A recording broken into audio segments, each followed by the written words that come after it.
Roslyn Kind, and this is Game Changers with Vicki Abelson.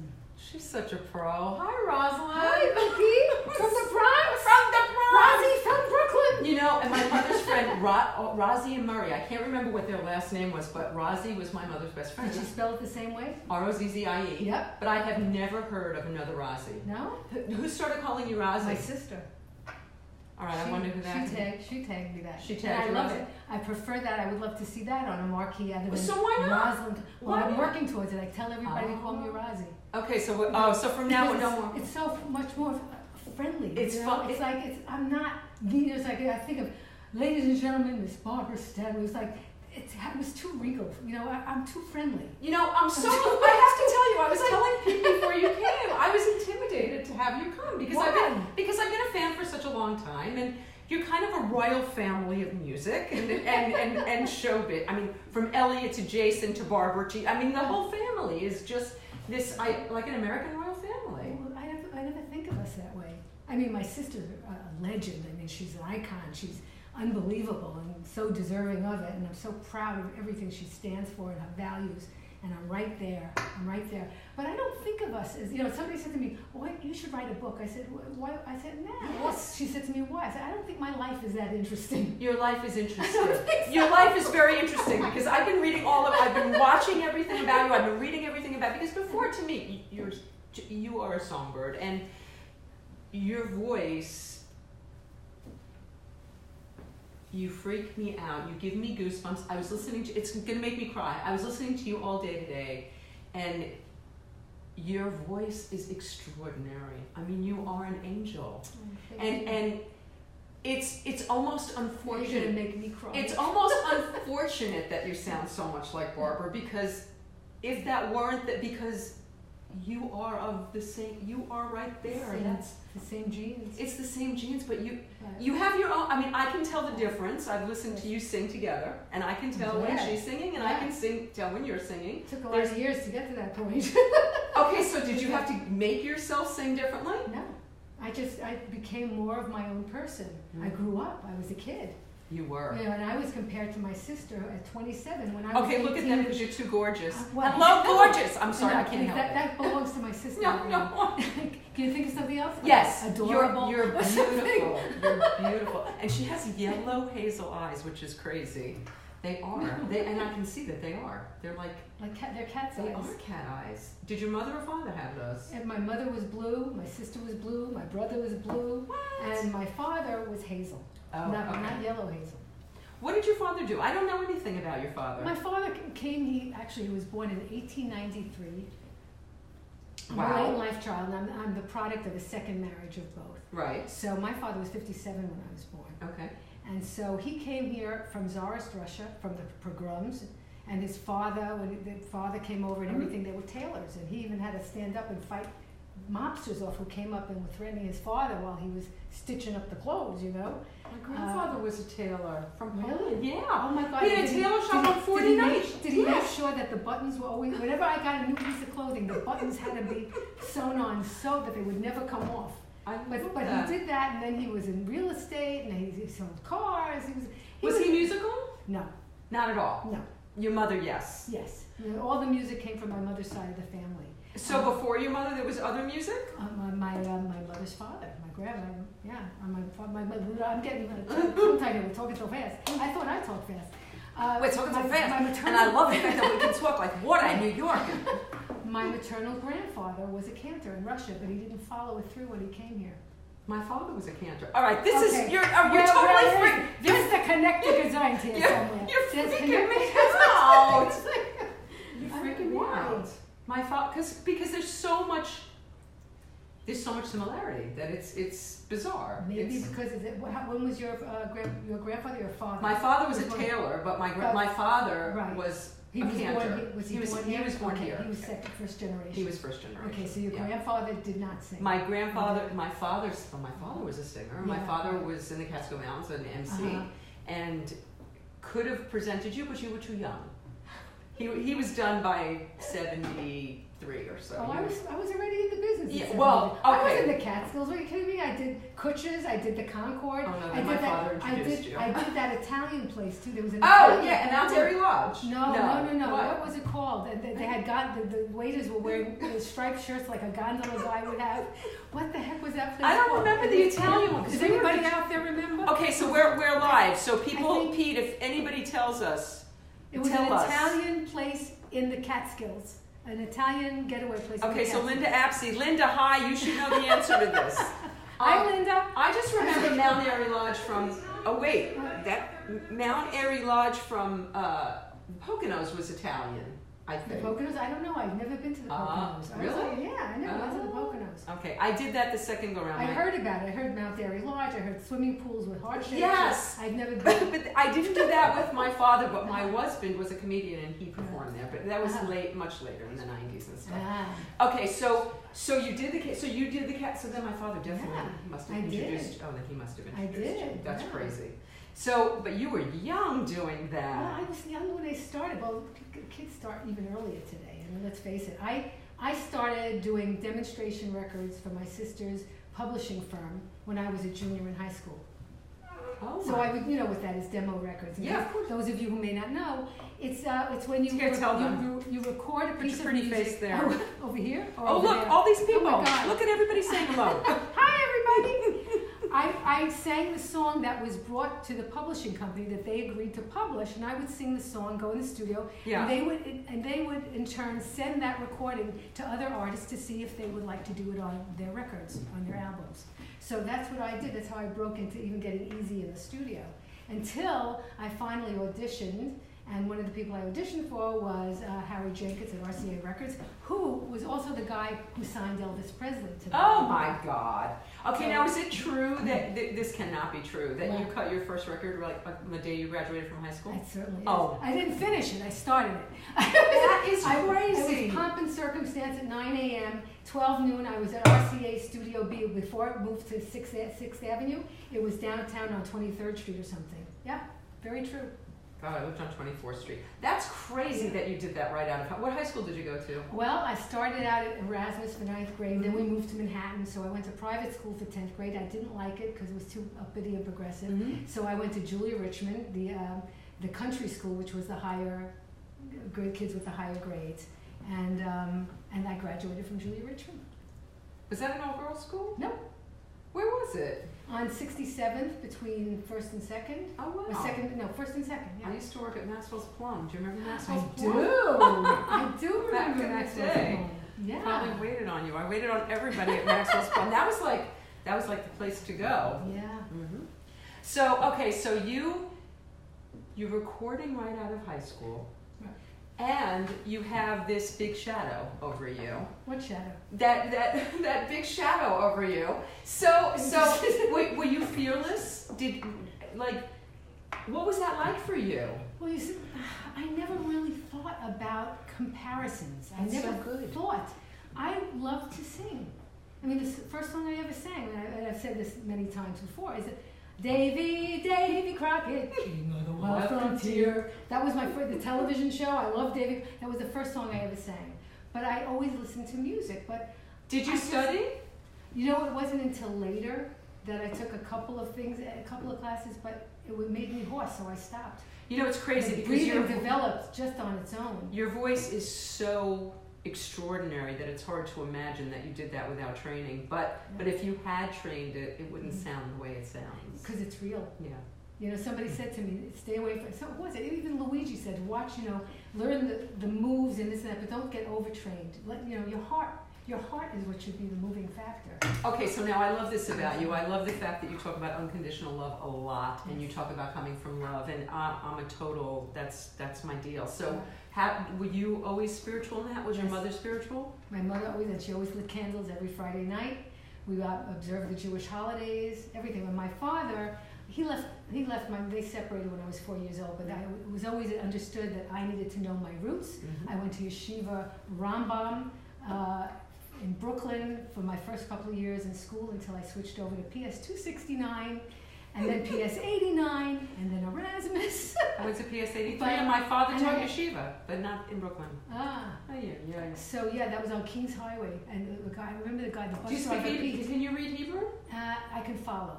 You know, okay. I didn't. I got out of there too early, and then I still had to go to the temple for learning Hebrew and for learning my faith, and I had to show up at the Saturdays. No, I refused. I refused. They're terrible. The Hasids don't listen to me. First of all, they don't usually like girls to get bar mitzvah. My grandmother was a Rebbitzin, and she did not believe in girls getting bar mitzvah. Do you know that my mother got b'nai mitzvah when she was in her 70s? Here in LA. Wow. Was your mother first generation? First generation here, yes. Where was she from? She was Brooklyn. I mean, but I mean, were from Russia. They were all Russian. Minsk, I don't know. My mother was just so sad. We never really knew all the story. And my grandmother, I don't think both my grandmother, I have pictures of them when they were holding me as a baby, but they don't go very much further. I was very young when they passed. And so what was so your mother's father was a singer? Yes. Yeah. And a cantor. And so did your mother ever? I know she sang operatic. Yes. Did she ever sing in public? Yeah. No, she was shy. Matter of fact, my mother would sing for you if she knew you were facing this way and she was in the back of the car. All of a sudden she'd open up. But she never could remember lyrics. We used to give her feet of the words. But she loved it. She sang at Jason's bar mitzvah, though. She did sing at Jason's bar mitzvah. Did she have a good voice? God, beautiful. Do you know that when we were here, I was here on my sister's tour with her, and I did the duet with her at the Hollywood Bowl. We played my mother's recording of One Kiss. I heard it. Oh, I heard it. It's on YouTube. It's fantastic. It's also on her. What is the album that has all her greatest hits? All her remember. It says my sister has it on the album. She has my mother's version opening the song. She had the most incredible voice. Doesn't sing like either one of us. Yeah. We all sing different than she did. And she used to say to me, you know, like a mom, right? My mom was more critical. She never gave you a compliment that much, but she let you know. My mom would never do that. She would, hi, Mom. She would let you know when you were wrong or whatever, right? So she would say to me, why do you always have to scream? Why can't you sing pretty like Dinah Shaw? What? She didn't understand belting and power and conviction. She wanted like just a sweet voice, you know, like she sang, you know. Wow. That's the differences in the generations. You wanted excitement. You wanted to build. So it's very funny. But your mother lived to see your success. Yes. And did that please? Did she stop criticizing or? She was better, and she with my sister she would get up. She was too nervous when in the theater she couldn't. We have a front row or the third row seat. She had to get up and stand in the back because she was nervous for her. Aww. You know, she wanted. She was just. It was too much. It was exciting, and she was nervous for her. She couldn't relax. You know. But she got better with the years. But she still let you know when you were wrong. My mother, and a few mothers are like this, never really complimented us in front of people. Do you have other people who brag about their children all the time? My mother never bragged. My mother either. Hi, Mom, I love you, but she never bragged either. She loves you. She totally understands why you didn't brag. I understand. And you know what? I do too. But I used to get jealous when her friends would sit there bragging about, oh, my daughter this and my daughter that. And she's sitting there with the women. I'm looking at her. She's like, Mom. Say something. Mom. She didn't. And you know what? She also grew up with believing in superstition, a kanina hara. Not looking for people to go give you a curse. Right. Put exactly. Spit in your mouth. Very old. She was Jews. Exactly. Oh yeah. So okay. So I also heard you talk today about that you did a regression, a past life regression, and that you saw yourself as a male. Yes. Okay. Shocking.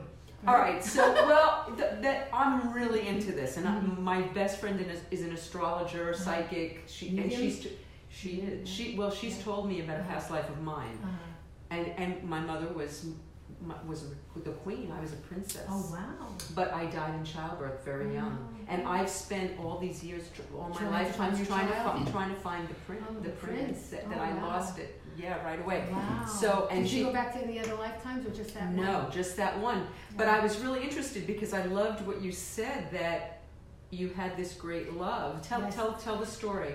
I went back to a lifetime where. Wait, first tell me how she got you back. How did the medium? It was like it wasn't. I wasn't. Did they go like this? What did they do? She just talked to me into like a semi-hypnotic, but I could hear everything I said. I wasn't totally out. But you really believe you were? Oh yeah, and I even asked a psychic friend of mine if that was true, and she said yes. So you heard even when I had an out-of-body experience once, I asked, "Let me ask you something, Jew. Did this happen, or am I dreaming this?" She said, "No, it happened. Too.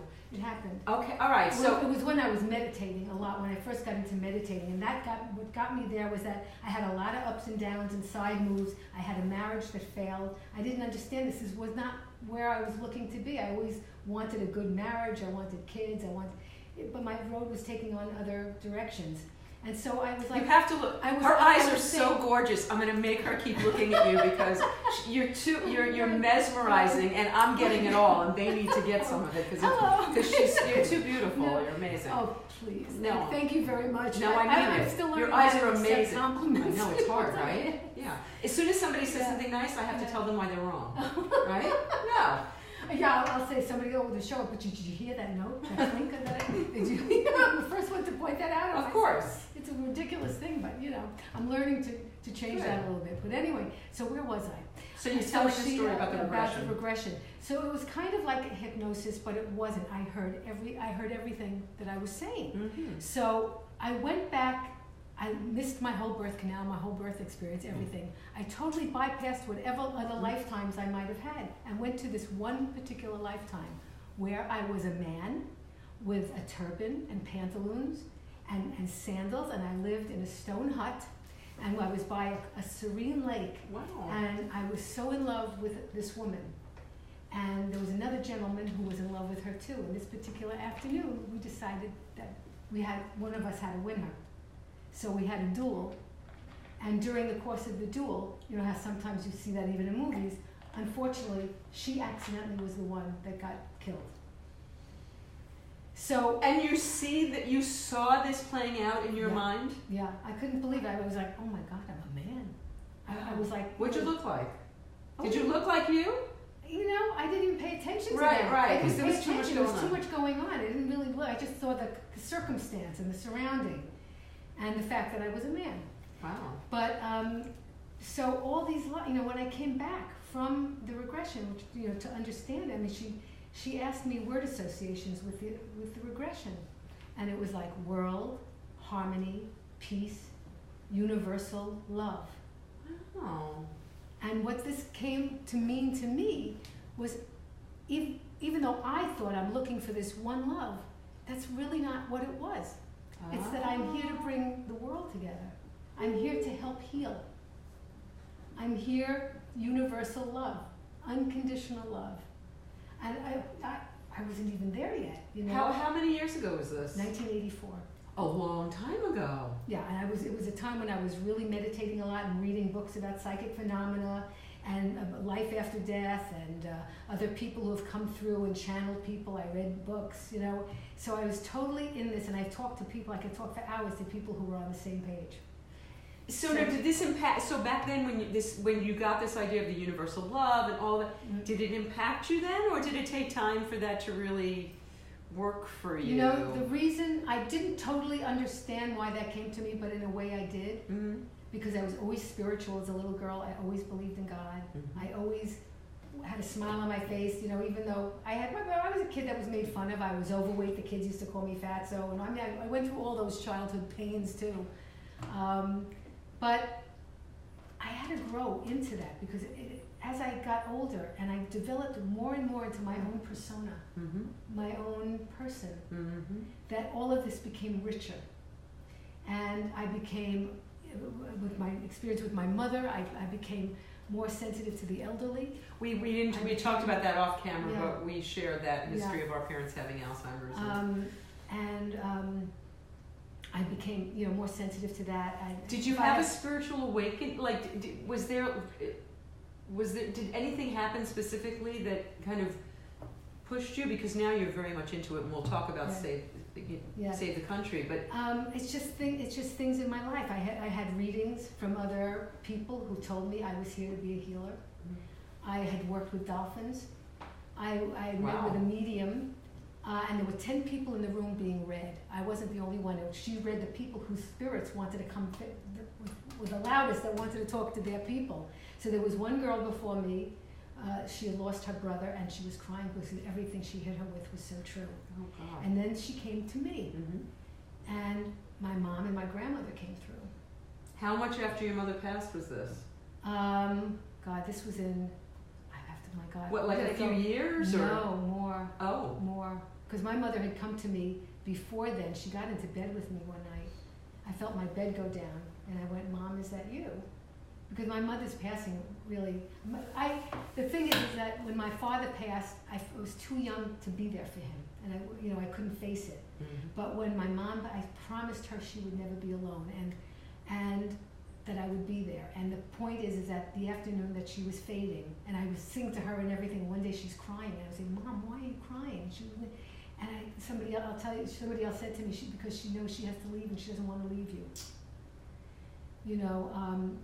But where was I going with this? I'm going in so many different directions. I know, that's me. I can't be linear. Wait, and my mother's listening, and she's going, listen, listen to Rozzie now. Or listen to what she said about taking care of her mother. Oh, my mother said, you never have a friend like your mother. I'm here to take care of you. It's your turn to take care of you. I got fed that all my life. It's called Jewish guilt. But it worked. So I know what it was. I was asking you if you had a spiritual awakening, and you were talking about your mother coming to you. My mother coming to me, and I turned into her. I turned like in fetal position, and I felt such a comfort. And I know that she came back to tell me she was okay, because the day that she passed, and I said she wouldn't be alone, I got the call from the hospital to hurry. I was doing my taxes in the valley, and she was on this side of the hill, my side of the hill, the west side.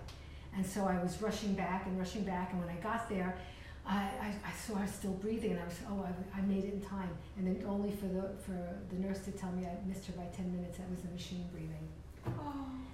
So I've always carried that I wasn't there when I promised to be. You were there. And I know that she's one of my master guides. She's around me because I have a picture from when I sang for a fundraiser in Sedona, and my friend Heather took a picture, and in the picture, the spirit is. I believe all of this. I believe all of this. It's unreal. Right when my father passed, I was holding his hand, and my friend, the psychic astrologer, all of a sudden started playing in her house. Earth Angel started playing. Nothing was turned on. Right. And then in her car, and she said, that's your father telling you that you're his angel on earth. Right. I'm going to say no? Listen, I used to discuss this with my rabbi, and he said, who am I to say it's not real? Who am I to say it's not real? And so do you feel your mother with you still? Yeah, I know that she's there sometimes. Yeah, I was talking to her recently. So I was talking to her recently. Having this conversation like I do sometimes with God. I just, I think we have to address them directly, Even so, when I go to temple on the High Holy Days, when I've gone, I cry when the end of the ceremonies, and I get very emotional because I was raised, I'm very sensitive to that. And the medium that read me, as she was going on and told me things that my mother said or whatever, she said, oh my God, the hair on my neck is standing up. You're a healer. She had no idea who I was because there were 10 people in the room. She said, you heal with your voice. She says, you've healed so many already, but you have so many more to heal. Oh my gosh. I was so taken. The hair on her arms was standing up, and then I have a friend who's a psychic in Florida when we first met, and it turns out we have the same master guide. Okay, now what does that mean? A master guide, well, it's the master that really, like the person, the spirit that talks to you in your higher self. Okay. Like when you're really looking for answers or whatever. And how did you find your master guide? Okay. Oh, this is interesting. No, I mean this is interesting. Do you remember? Did you ever know of a lady named Adele Tinning? No. Shirley MacLaine used to go to her. That's how we heard from her. She lived in Anaheim, and she, as a little girl, used to read people. God came through her table. 12 years old, she ended up reading people. They would take her table from her kitchen or whatever to a venue, and people would come. They had to fit. It had to be her table. Her table, and she would put her hand down. And when she put her hand down, until everything was over, she couldn't lift it from the table.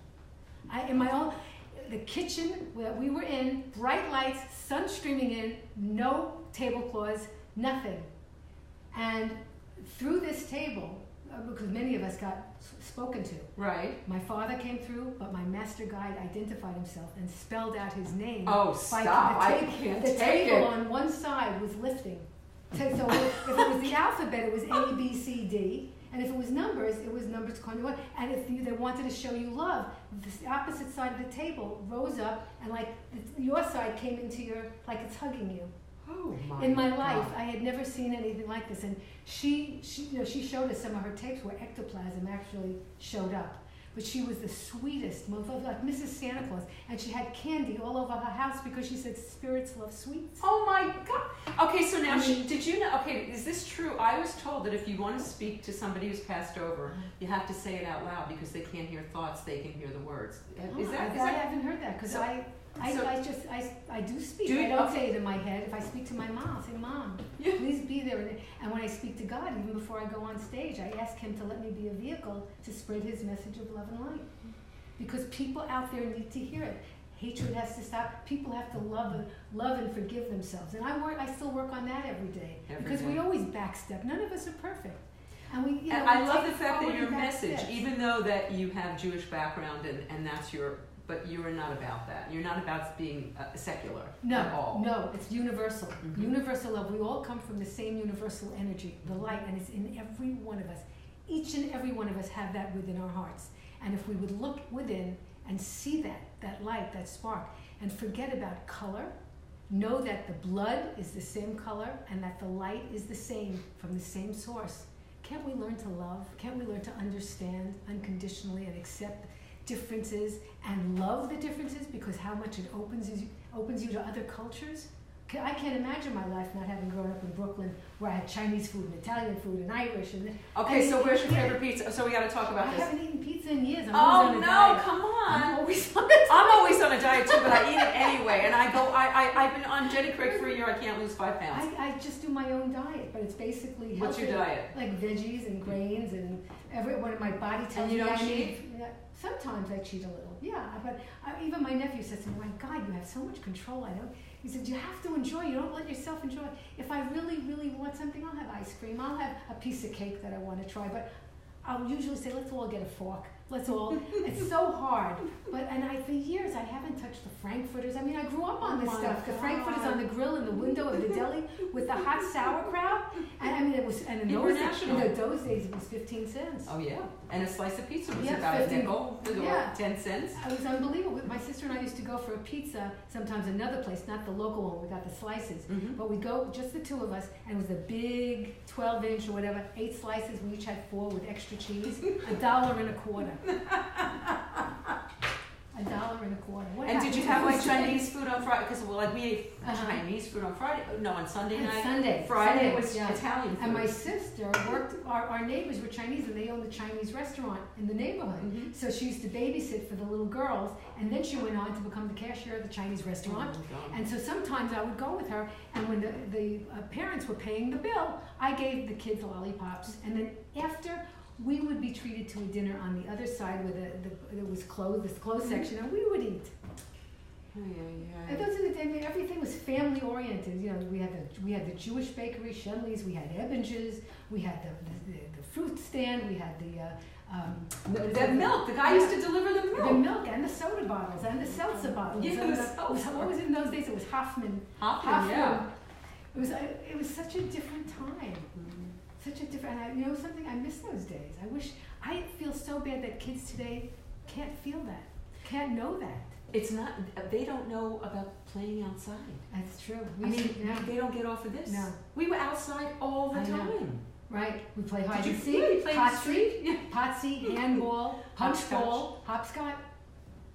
I mean, girls' names are, and jump rope. And jump rope. I couldn't double dutch. I had a hard time double dutching. And we'd ride our bikes. And I didn't even, where we lived, I didn't even have to cross the street, and I would go shopping for my mother around the block. It was like a safe, That's okay. Safe neighborhood. Yeah. Kids. Wait, which neighborhood did you grow up in? I grew up in Vanderveer Estates in East Brooklyn, East 26th Street.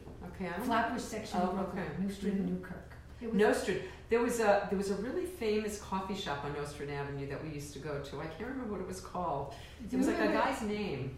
Oh, guy's name? I think so. Did you ever go to Church Avenue in Flatbush? The Garfields? The automat? Where you would put the nickels in? Oh my God, I love the automat. No, I went to the one in Manhattan though. And then we had the Loews Kings over here and the RKO Kenmore over here.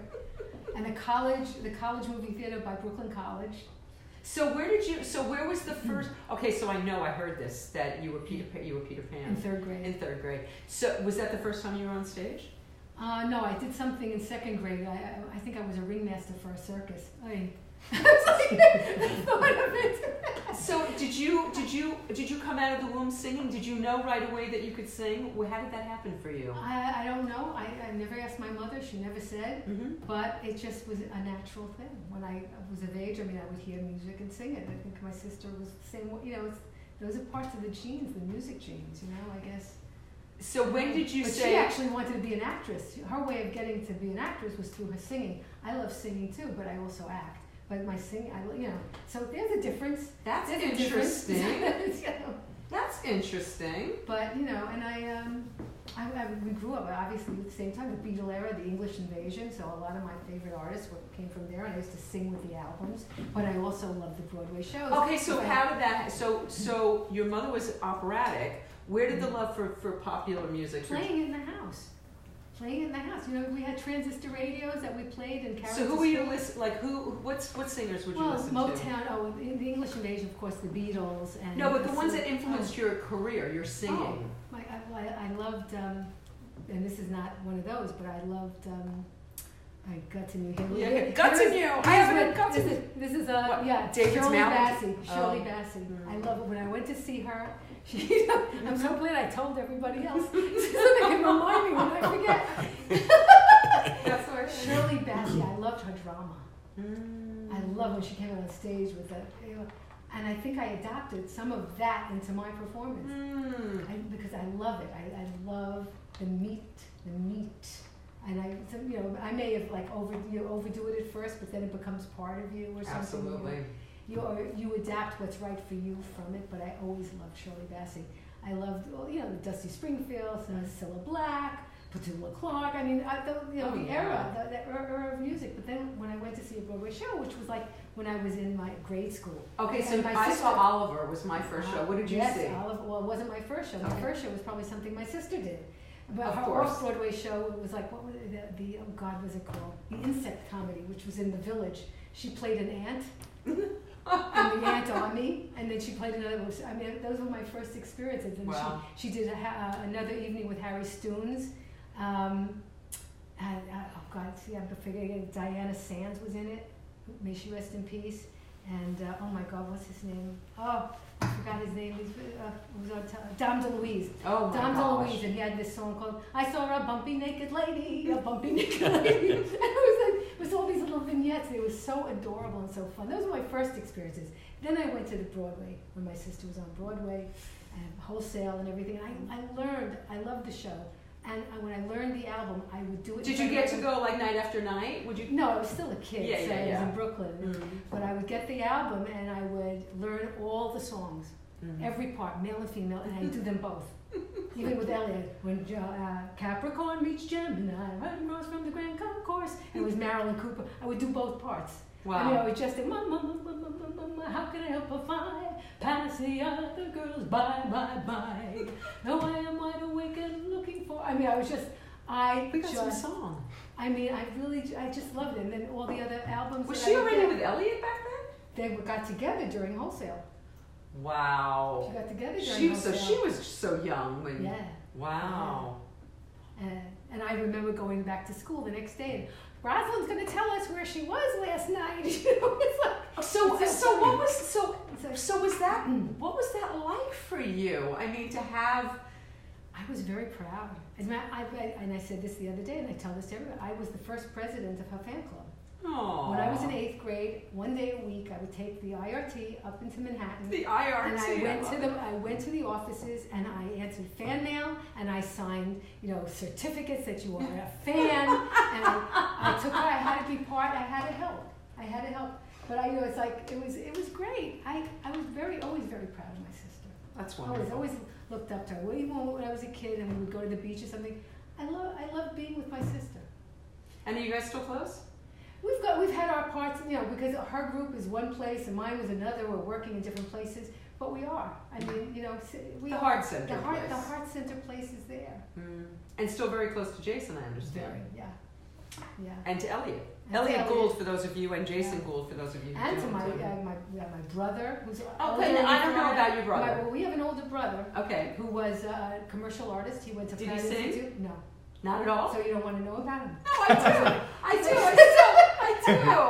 No, my brother was great, and I didn't remember. I wasn't around when he did it, but he made his own Indian costume with the feathers and everything. On his own, or when he was a Boy Scout and everything, and he's self-accomplished as well as my sister, and in his own field. And is he older than Barbara? Yes. My brother is, he's actually 8 years older than my sister. Oh, wow. And my sister is just under 9 years older than me. Your mom took she took time. Wow. But I remember I once worked for my brother in his office answering phones. I used to go into New York for that, to help him too. But he grew into a very big advertising agency, and then he left that and he became an entrepreneur in real estate, and now he's kind of retired. He deserved that. That's good. He did. He rode horses. He did dressage, and okay. So and my niece from my brother, she's fabulous. If we ever come on as a family. My family, Vicki, I was 10 years old when she was born. Okay. So I was in Hebrew school that afternoon writing a note that I had just become an aunt. You think I like family? You think that's important to me? I was an aunt at 10 years old. I was fabulous. And what does she do? She did study and got her PhD to be a psychologist, but that was when the first baby was born, my great niece, who was another one to be proud of and artistic and everything, and now she's working helping kids and all that, and her brother came a year or so later, Maxie, and he's at NYU. That's where my daughter is. Maybe they know each other. So what's he studying? Is he an artist? Financial stuff. Financial and I think psychology. But and you had both of those things going on because you were a singer, but you were also a good math student. Well, I was a good math. I used to mark my 7th grade teacher's math papers. I was on the train going to the tryouts for Funny Girl. It was for Funny Girl to Philadelphia, marking his math papers, the tests that he had given. Oh my gosh! And you were thinking of becoming a teacher? I thought that's what I was going to be, because you understand, I came from a place where I was heavy. I was overweight as a kid. Unbelievably hard to imagine. When I was born, I was 6 pounds, 11 ounces or 8 ounces, and I don't know what happened, but I got the best of both worlds from my parents. My father ate everything in the meal. My mother noshed. I adopted every one of those habits. So when and my sister, my brother didn't eat a lot. My mother was trying to afford. She would have to give them to make them eat. So when I came, the mouth was open. So she had a receptacle and she took it out on me. So I got. But now you're so disciplined, and you. Yeah, I don't know how that happens, but. At what point did you make that shift in your life? Oh my God! It came in increments. I dieted when I was in 10th grade. I went to a diet doctor. I did what you shouldn't do with those color pills, and I lost 60 pounds in 4 months. Oh my gosh! Then I told my regular doctor about it because he walked past me in his office. He didn't recognize me, and he complained and he said off. And so I had to find other ways to sustain my weight. And I would go up and down and up and down.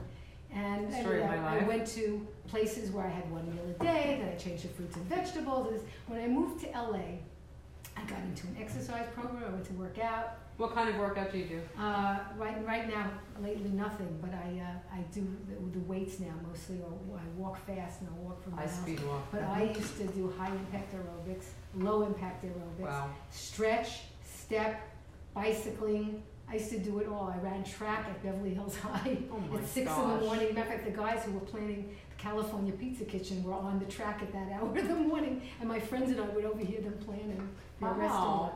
So something you probably won't eat. Right. Yeah. But I did in those years. I ate. I was still watching, but I'm much more controlled. I don't know what. Do you think as we get older we want less food? Do you think that's what it is? It hasn't happened to me I yet. don't know. And I'm up there, and I need that to happen to me. Because I was always the thing I loved the most was ice cream as a kid. When I came home from high school, I used to come home and buy a pint of Schraff's coffee ice cream and corn chips and a Hershey's Nestle's bar, Nestle's Crunch. And I finished it all while watching Dark Shadows.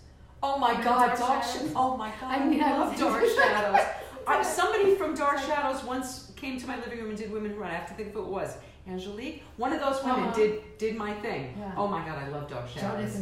Oh my God. I loved that show. That was the best soap opera, right? I went from General Hospital to that. It was just, those are Deidre Hall is good. Did you watch Days of Our Lives? Later I watched Days of Our Lives, and Deidre Hall and Teo Penglis are going to do My Living Room in May. Yeah. I later came to that. But Dark Shadows back in those days. Yeah, oh my God. Amazing. Before I could ever get into my homework. And then all the cartons from whatever I ate were down the incinerator. So Mom never knew that I had done that. But and for you it was sweets, huh? It was sweets. Mm-hmm. Well, no, but I had a charge account at the deli. I would go in there and get my lunch. Or the bakery, Shenley's Bakery with the black and white cookies. Oh, or wait a second. They had the most delicious brownies, fudge brownies.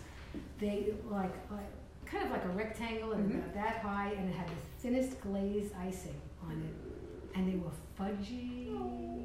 Do you remember the Entenmann's cupcakes, the vanilla and chocolate iced cupcakes? Those were my favorite. Really? Oh, they were the best. They used to deliver them. Cake. Oh, the blackout. The blackout. And I used to love. We're just going to talk about food now. I used to love the thing that said "Happy Birthday" on the cake there because it was made out of almond paste, and I love marzipan. Oh my God! But it's Shenley's also had. Remember Charlotte Russe? Oh, of course. I mean, it's just second. It's not. Yeah, it's not like that anymore. A few years ago, I did a concert in Brooklyn College, and I remember I brought up all these memories of the neighborhood and the foods. Mostly it was the foods. Paul and Jack's Appetizing, where we got the pickles in the barrel and the halava off the block. And my mother's failing now. We don't have this stuff anymore. I know. You know? But even if we do, I even said, right, David? I'm always. You won't eat it anyway. I'll taste it. I'm still eating it. I wish and I have to start to learn to enjoy it a little bit more. That would be good. But I don't want to gain weight. Because it's so hard to lose it, especially when you're older. It is hard. It's murderous. So now you don't have to work out because you eat so. No, I still should work out. You know why? Because you have to stay tight. You have to stay tight. Otherwise, it's so difficult. It's like this. Well, not only being in the business, but being women. Right? Women have a hard time. Like if I could throw away high heels, I would do it in a second. Yeah, we were talking about that when we started. So and you're also wearing slinky gowns and you do all of that stuff and you have to move and you have to and I have these heels and with the platforms and I'm going this way like I'm fighting from falling off the stage. Do you have a choreographer? I studied years ago. Elliot, as a matter of fact, brought me to Luigi's and my sister funded my going to Luigi's when I was 14 years old. And I studied with Luigi. I lied about my age. Okay, I don't know Luigi. Who's Luigi? Luigi was the master jazz teacher. All the gypsies from Broadway went to Luigi. Everybody knows Luigi. As a matter of fact, there's a video of me interviewing him when he came to my concert at Brooklyn College. And I went and I used to hang with him and we used to go for Chinese food after. I would go and take 3 classes a night actually, because it was the afternoon after school. And then I would come home at like 11 o'clock and to do homework. My mother would shut the lights out on me. But once I got into it, I loved it. And the reason they brought me there is because I always loved to dance. So I had a blast. And Richard Chamberlain at one time followed me in class. Later Edmund Jr. and Patrick Ediardi from Hullabaloo were in class. The gypsies from Broadway. It was so exciting to me. So so what was the first dream? Was the first dream to do Broadway? Was it to be a recording artist? Well, you became a recording artist before you became a dream. You were it. Well, I could dream before. I had some dreams before. But it was like, okay, so what was the first thing? Did you remember? Like, okay, I want to do that. I didn't, I wanted to sing, but I did always, as a kid, do things in front of my mirror, and I would take my favorite television shows. Remember Fury? Of course, Saturday morning. Oh my God, the boy! I can't remember the boy. Joey, and Pete, Well, I wrote myself in the script as Peter Graves' wife. I wrote myself into the script, and I would perform the storylines. I didn't write it out. I knew it as I went along. Things like that I used to do as a kid. Wow. I would take the music from Exodus and create a ballet. Wow. This is before I'd studied dance. I just, you just had the thing. I needed to emote.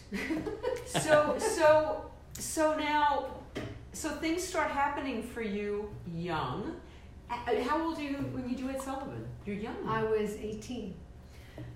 But kids are starting earlier today. That's well, not that they young. are. They are. They're starting earlier. A very good friend of mine's daughter is Billie Eilish, and I don't know if you've heard of Billie Eilish, but she's the biggest thing. She was just on Ellen yet. She has the #1 song on Spotify. She's like 16, and she's already been famous for a year or two, and she's just the biggest thing. She's huge, and she's just a kid. Yeah. But yeah.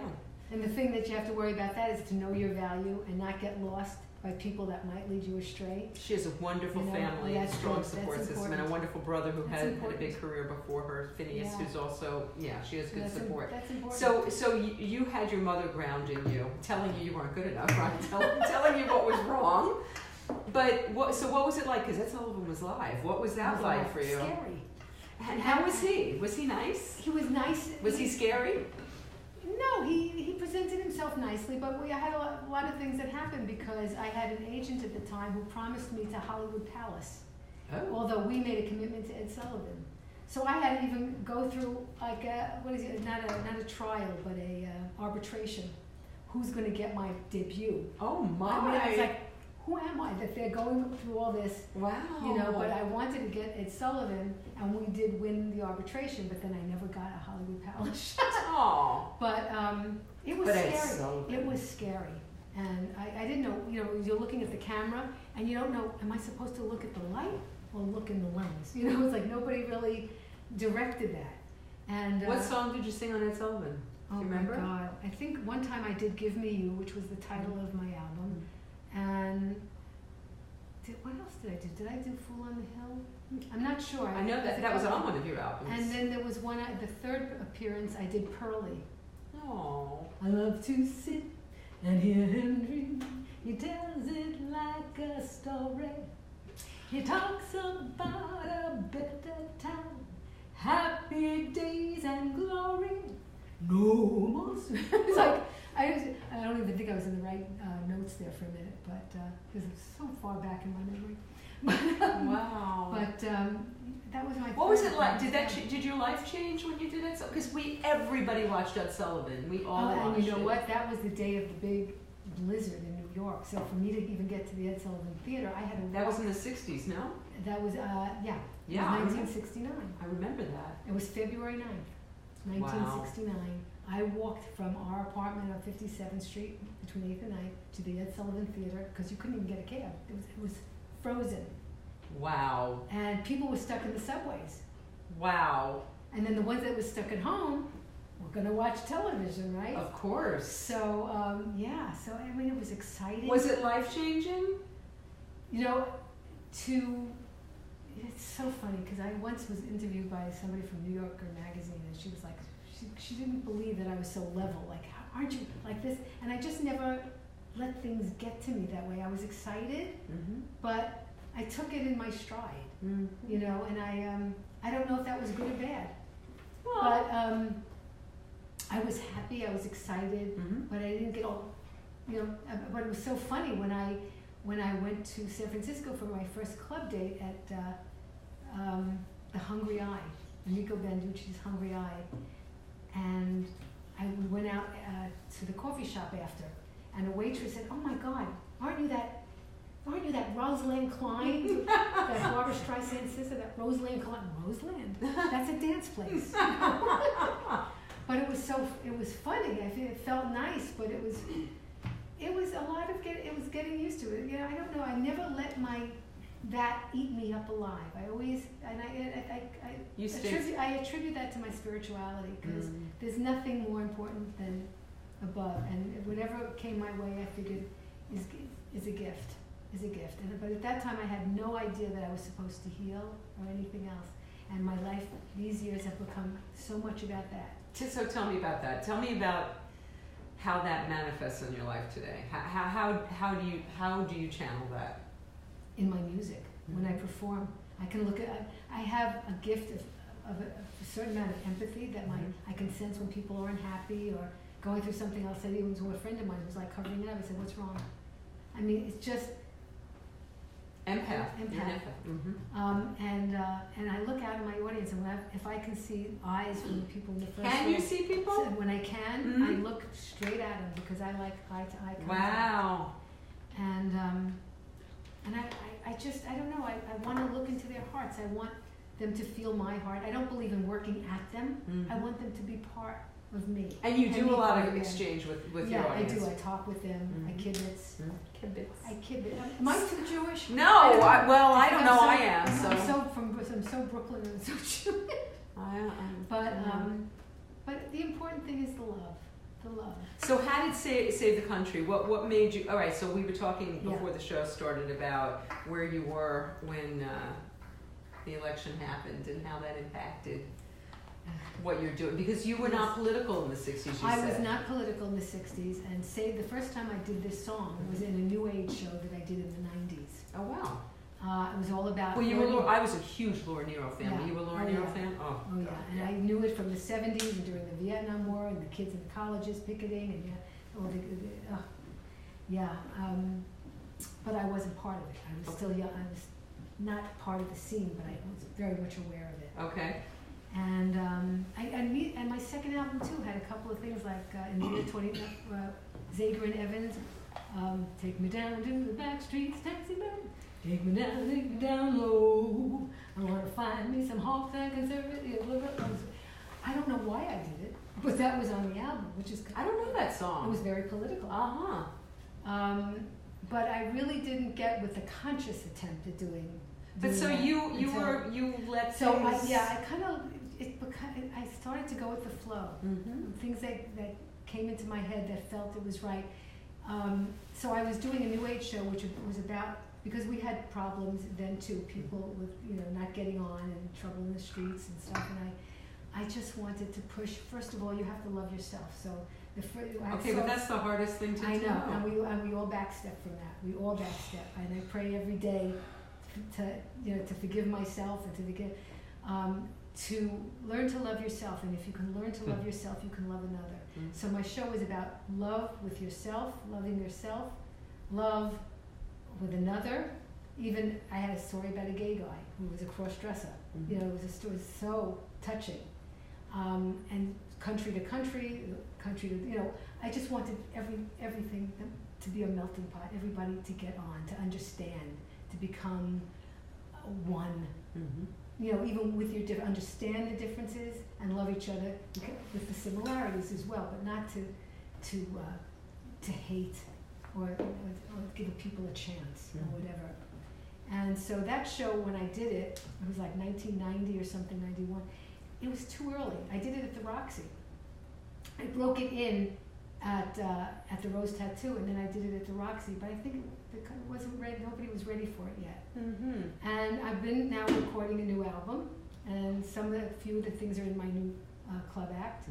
But a couple of things aren't. And one is this song that I wrote with my musical director, Michael Orland, and our friend Judy Quay, called Light of Love, which will be the next release. And that's really about learning self-love. And it's got native drum. I mean, we worked on it. The love of my life, and that influence came because I climbed Bell Rock in Sedona during the harmonic convergence in 1987. And you got up there, you climbed early before the sun rose, and when the sun came, you heard all the chanting around the mountain. Wow. All the different people and the tribes. It was the most incredible feeling of the coming. You were humming, you were harmonizing, you were in tune with Mother Earth. Wow. And that took hold of me. I mean, that's a spiritual awakening right there. Yeah. And so I wanted to do a song having to do with that experience, and that's why Light of Love was written, and that will be the next release. Because I'm going to release digitally first as I'm building the album. That's wise. We have one song, which is the one that's out now, Save the Country, and then Light of Love will come out, and then I have 2 others finished, and we're working on the 5th, which is also about the world. It's going to be a mix, but it's all about love, because I have I have like a Latin, a Brazilian beat thing, and I have a song that's in my show that's very powerful. So, are you performing anywhere where we can see you? I will be. I've been in the studio, okay. and I just, because without a label behind you, and you're doing it yourself, as you know, but I have the ability to take all the time in the world to do it and make it right, and not have somebody down my neck breathing, saying, "You got to have it by now. You have to. What did you do?" And you have to change this, or dictating what you should do. Because right. RCA used to do that to me. They would send me songs that they of shows that they published the music, and they were not hits. They were not. But I had to do them. You know, and I guess that's part of the game. But I didn't like it. Now I can do what I want to do because it's important to me. It has either a message I want to share with the world, or I know it will make people feel good, but I need to make people feel good. I need to make people know that they have value and that they matter. I don't care who's out there. I don't care about people in power. I want the people to know, the everyday person to know they matter. And if they know they matter, and other people realize they matter, people in power, we could have a beautiful world here. You know, without the hatred and the chaos and the lying, and it's really, it breaks my heart out. It just breaks my heart. So Save the Country, I heard that you had heard a line from Stephen Stills, For What It's Worth. Yeah. How did that inspire Save the Country? I didn't get the connection. Okay. We were in the studio full because we put a lot of time into this to make it wonderful, because we listened to everybody else's version from the 70s, and we realized we had it come out of the box. Right. Because everybody and his mother did the song. And it's really a one-sentence song. Well, what made that the song you had to do? Because I brought it into him because everything that was going on now. And I said, I thought about it, and I really think I need to do this now. I told Stefan, my producer, Stefan Oberhoff, and he agreed with me. And it's a fantastic video. I put the link, and I'll put it again, because you can get it on CD Baby, but you have to watch the video. And across the digital boards, Amazon, iTunes, wherever you have a charge account. So basically, we were fooling around with it and playing different things, and we have some guest musicians on it too that are wonderful. And he was playing a chord, and the chord sang to me. I never listened to that music that much in those days, but it suddenly, that melody came into my head. Something's happening here, what it is ain't exactly clear. There's a man with a gun over there telling me that I've got to beware. How important is that in these days? You're absolutely right. And I heard that musically just from the chord that he played. Wow. So it became part of the song. It was like it just worked so beautifully, and the timing, and then at the end I updated it to the things that we have to take care of today. Yes. The things that we as a planet need to fix, and fix right away if we're going to exist and our children have a future. And the air will be breathable, and the water will be clean, and people's hearts will be pure and happy. And do you think we can do that? I hope so. It's my prayer every day, and I'm going to work on it. I'm a little voice. I'm one little voice. But if I can instigate a movement of people taking the time to look within and seeing what the real truth is. And that's where it starts, with us looking within. Right. And self-love is the hardest love there is, to me.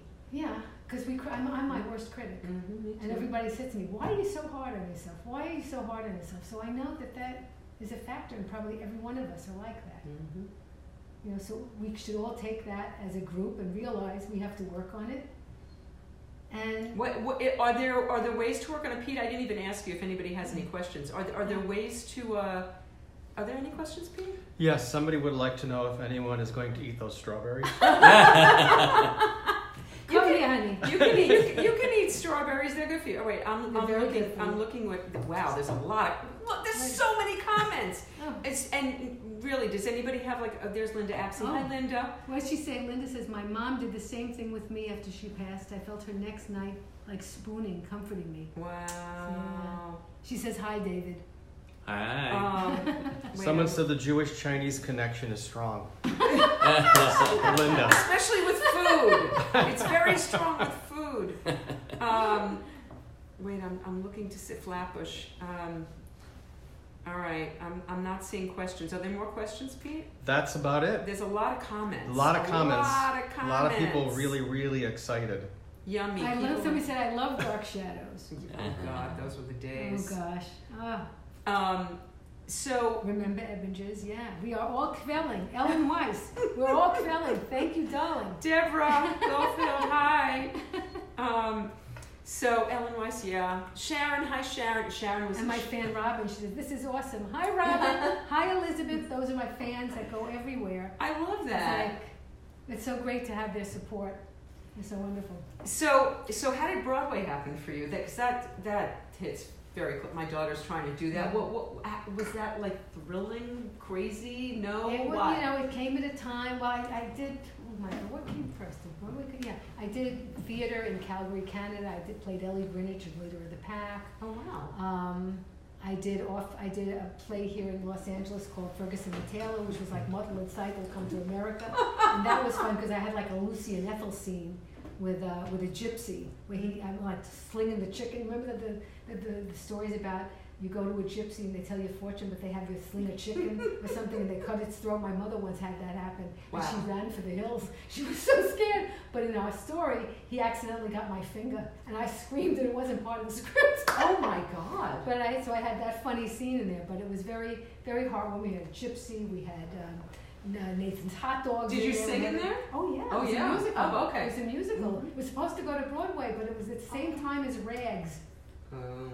But it was fun. It had a lot of double entendres. I had fun doing those. I was in the Bloomers making a fancy, sexy dance to my husband. He went, but the Bloomers with the. It was really sexy dance with the Bloomers. I love it. And so, it was fun stuff with it. And then I came to Broadway and I did 3 from Brooklyn. And that was really like a review. Mm-hmm.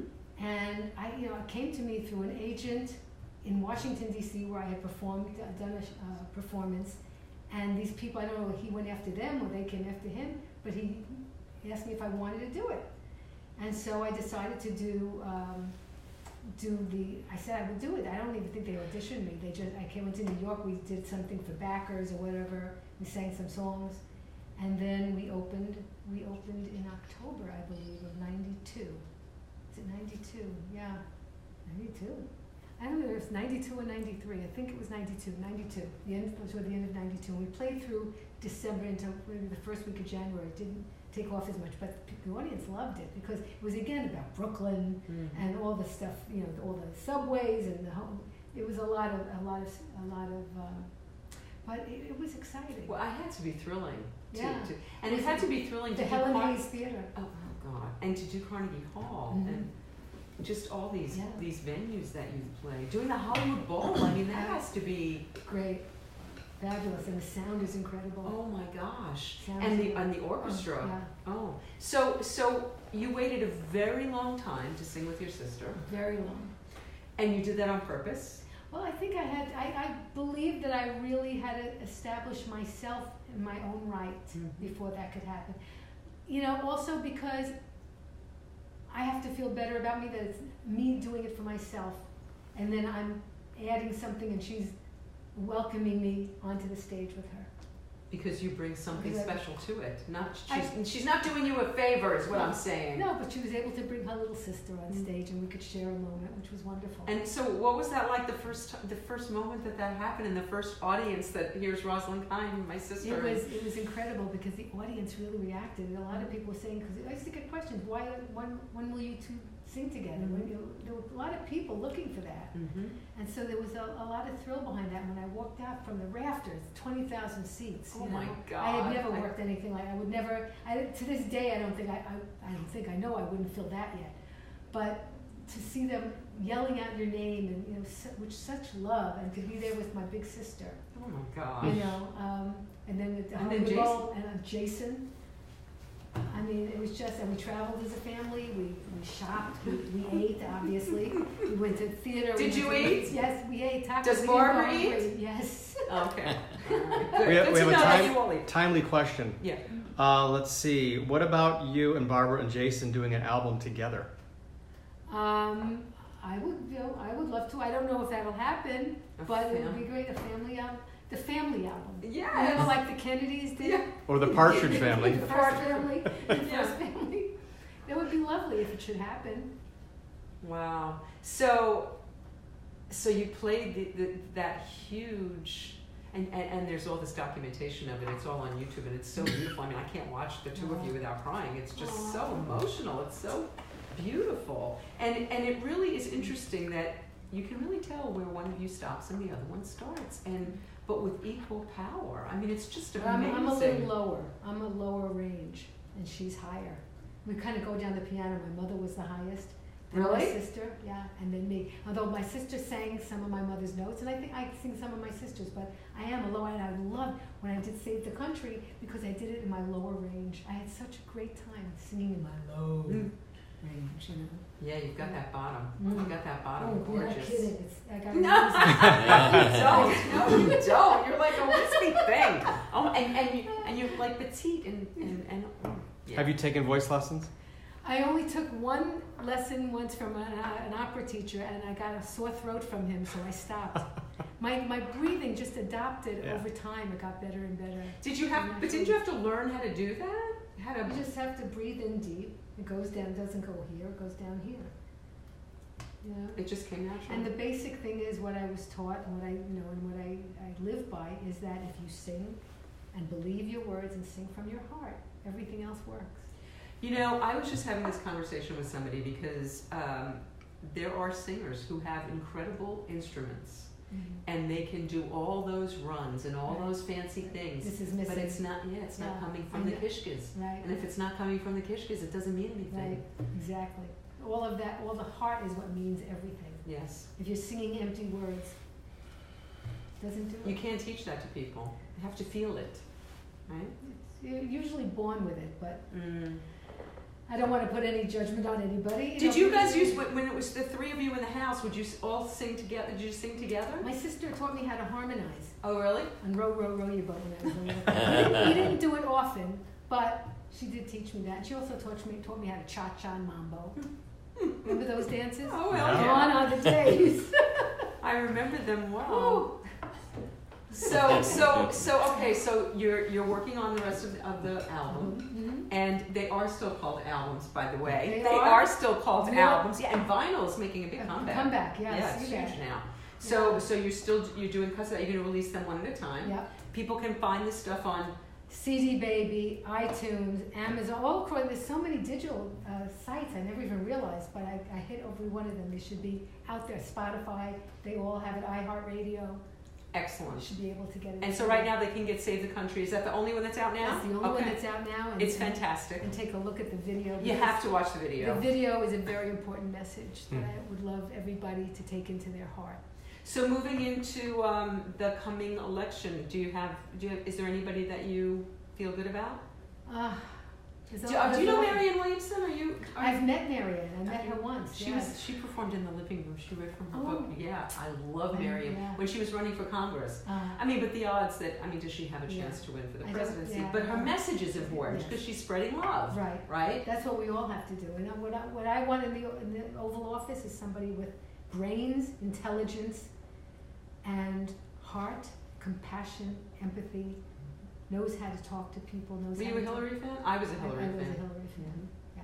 I still am. You know, and we can go there 1,000 times. It is what it is. But we have to write it. Yeah. We have to write it because. So you write it by singing your songs, and by doing it that way. That's the way that you do it, and that's. I have to figure out how I do it. I do it this way, I guess. I don't know. You communicate one-on-one. And we can all get together and do a big communication. I love that. So, and speaking of all getting together and having a big communication, yes, Linda Apsey, I am working on Roslyn to come back to the living room and do Women Who Write. So I have a fantastic piano player. Do you know Steve Rollins? No, I don't. Okay, he's playing with Lainey Kazan right now, but he played on the Mike Douglas show. He was the... Really? That's the one show I never did was Mike Douglas. Well, so Steve, I haven't even talked to Steve about this yet, but Steve came and played with Paul Williams when he sang in the living room. All I know. And Linda Lavin came and sang in the living room. So I'm going to work on, I'm going to work on Roslyn and hopefully Rozzie and get her, and we have to start calling her Rozzie. So it's I think you should go with that, Rozzie. I love it. My sister tagged me that. I feel most comfortable with that, and that's It where I would suits like you. to. Right? Rozzie and Lights, I see it. Yeah. Absolutely. Matter of fact, when I did one day, gig at a theater outside Chicago, and I told them that I liked that, so he put my name up there. As Rozzie? Rozzie with Lights. Aww. And before we go, I have to say our friend Anson Williams Yes. and his alert drops. And he told me that you were out like I was out with him, yeah. We were a bunch of us were on Pacific Coast Highway when these first came out, running into the street waiting for the green light, going to cars and throwing them in. You got to try this. Some people were scared. They didn't know what we were doing. But we said, no, this is a must. You cannot fall asleep at the wheel. Have you tried these? Yeah, I have them in my car. I mean, because they really work. Yes. It's crazy. All it is lemon extract, but it really does work. It does work. And there's a buzz on your tongue and you like. I used it at 3 in the morning, but mine doesn't work. Anson said the first batch got stuck, so Anson, I'm waiting for my new batch. Anson, she needs a new one. I need a new one. one. I could use a few more too. And I love that picture. Show it on the screen. So, and I want to, if you ever need, I love my hairdresser, Nicole Venables. She's at the Ruby Begonia Salon. Do you remember? Does the name Ruby? Nobody ever knows when I say, does the name Ruby Begonia strike a familiar note? Nobody ever knows what I'm talking about. Her salon, Ruby. And so look at the name of her hairspray.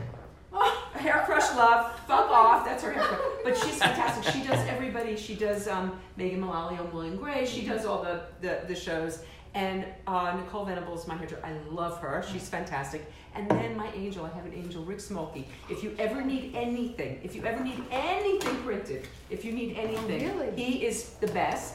He does gorgeous work, and he is an angel that believes in uniting people. Oh gosh, We have to have Roslyn do the PSA for the Definitely. We can't forget. People filled with love. That's what I want. Rick is a person filled with love, and he supports all artists. If you need for your CDs the liner notes, the thing, he will just do it for you for nothing because he has never charged an artist a penny because he believes in supporting art. God bless you. He's an angel. Rick Smokey, Quick Impressions in Chicago. If you need anything, support people who support people, right?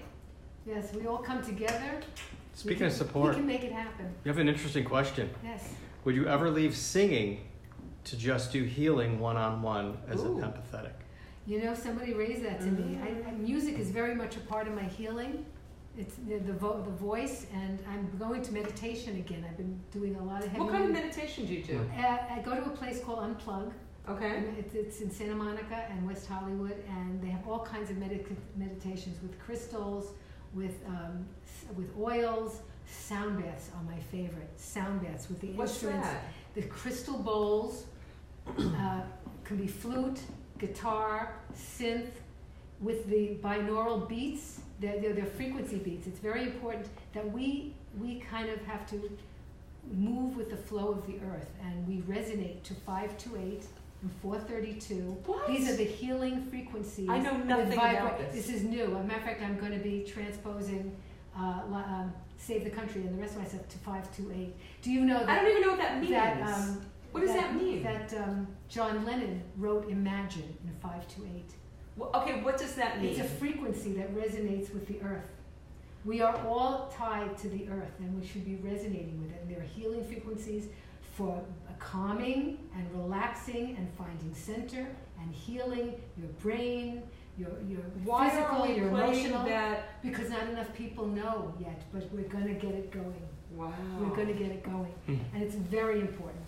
So now when you meditate, I have a really hard time meditating because I'm thinking about what I'm going to eat when I'm done. You'll have to come and join me. I would love to. I can bring somebody. And it's true. I can bring somebody that lives in California. You may want to join. It's right. It's so fabulous. So walk us through it. So what is your meditation like?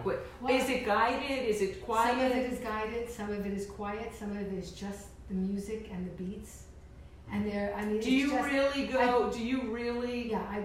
You can't, when this is going on, you can't think. And you're taught that there's no wrong way to meditate. And what you're supposed to do is you kind of step back. Don't deny what you're seeing. Just see it and let it pass by. See it, unless, and I get mad at myself because I start thinking. It takes time. But yeah, because the whole purpose of meditation is to help you stop thinking. So we all go into it thinking. Mm-hmm. And so it's to calm the mind, calm, take out negativity, program positive energy. And there's even things on YouTube that I do at home. Oh, really? There's meditation on YouTube. Wow. So many of them. I'll show you them after. It's hard to show everybody, but if there's a really good link, I'll put it on the thing so you can all see. But it's all so wonderful. And when I go to Unplug, like we did a 2-hour one. There is no way. Oh my God! You just lie there. I put my crystals where it's important for me, because everybody is different, and the music, the beats. I can't even imagine getting lost for 2 hours. And to help, and I was not sleeping well, so I'm using it to sleep also. Well. Theta and the binaural, they all help calm the nervous system. See, I use Calm. Do you know Calm, the app? No, I do know it. That's what I use to go to sleep. And does it work? It does. Yeah, see? And you don't realize you're meditating. Thank you. And there's I am affirmations that help you realize the goodness of what you are, helps you even self-love. It helps with self-love. We all need to get into this. This is the new healing for the future. Are you Buddhist? No. Do you feel, do you really, have you I understand it, and I love everybody's religion. I love to find out about what works for people in their religion, what gives them peace. Yeah. I'm looking at you, and I should be looking at the camera. I'm so sorry. I'll stand right here. Okay. And I like to find what that is, the goodness that all these religions give you. And with Confucius, with whatever, I'm very interested. Like I'm interested in language and accents. I think it's something that we can use and take, and we can make it ours. So tell me about this self-love thing. I'm very interested in this. How have you made headway? Because like we were talking about it earlier, somebody's going to say to me, oh, I like your hair, and I'll tell them what's wrong with it. Right. I'm immediately going to tell them. Yeah. So how do you get past that? How do you train yourself to stop doing that? A lot of these meditations will aim you in that direction. And you genuinely start to feel it? Yeah, and you repeat it. It's like, let's not say what's in the Oval Office, how he repeats all the lies and people believe it, right? Constantly. No, you repeat that love to yourself. I am like a value. I matter. I give gratitude to the universe because the universe likes gratitude, and I will get more good from the universe with gratitude. I'm learning to love. I love my body. I love. Okay, now, all right. System, But loving your body, if you love your body, then I order you to go out and allow yourself to eat something that you would find yummy. The reason I love my body is because she doesn't eat any of that stuff. But if you have to diet, these are just affirmations to make you know that you're worthy. And that's the affirmation that I have to say every day, that happiness. I am worthy. I am enough. Those are the ones my sponsor tells me to say every day. I am enough. I am enough. And they say that, and I have to show you what the ones I listen to so you can listen to them. I sent them to David. I told him about it. It's the thing I struggle with the most, is this self-acceptance, self-forgiveness. All of us do. You're not alone. Oprah and Deepak Chopra have this 21-day meditation. Okay, so there's one now on grace. On grace. Yeah. And the whole thing about grace is being in gratitude, basically. Exactly. And that seems to be. And I did those all the time. I bought several of them. And that's what I did before I found this, because I have a friend that also heals, and she's the one that told me about Unplug when it first opened, because she was teaching there. And I just signed up. And so group meditation? It's group, yeah. Wow. It's group. But everybody, it's amazing. This is becoming part of the mainstream now. People are more and more getting involved. They all want inner peace. Look at what we're all going through. You need inner peace. You need to know your value. You need to find your calm in the storm. But also, if we have that inner peace, we can't be mean to someone else. It's impossible. Right. It's impossible to act out. If you heal yourself, it passes on, because then you treat others like that, and it grows. It grows. We have to influence everybody by our example. And the vibration is what spreads it. The good vibrations that emanate with the earth. I know nothing about this. It's fascinating. I love it. It's like, it's wonderful. So there are things we can do. Yes, there are definitely things we can do.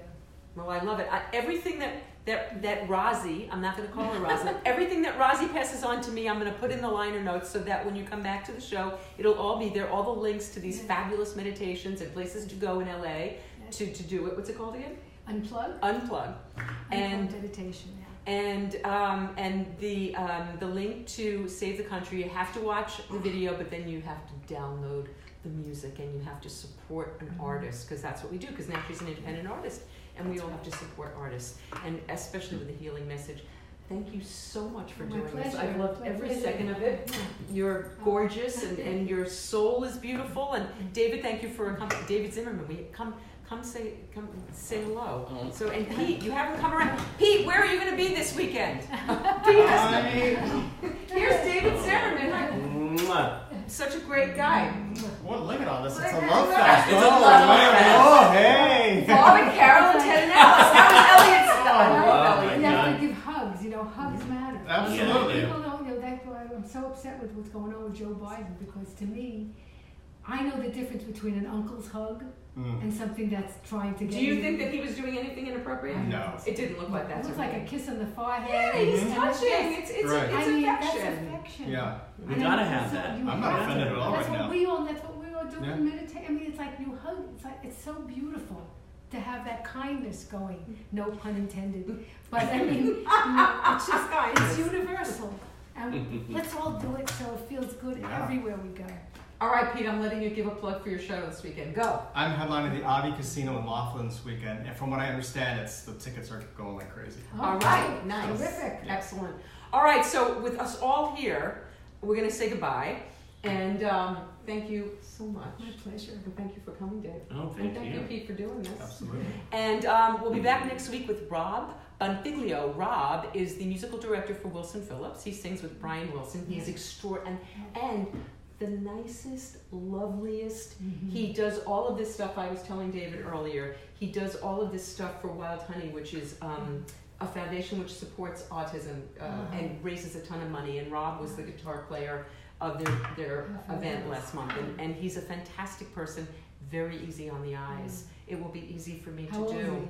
He's married to Carnegie Wilson. God damn it! I know. No, but they have a beautiful marriage, and it's wonderful. All right, so Pete, you have to go, 'cause I gotta get the camera. Otherwise, he can't do it. So thank you so much, and thank you so much. You're just wonderful. Mwah. Adore you. See you next week. Bye.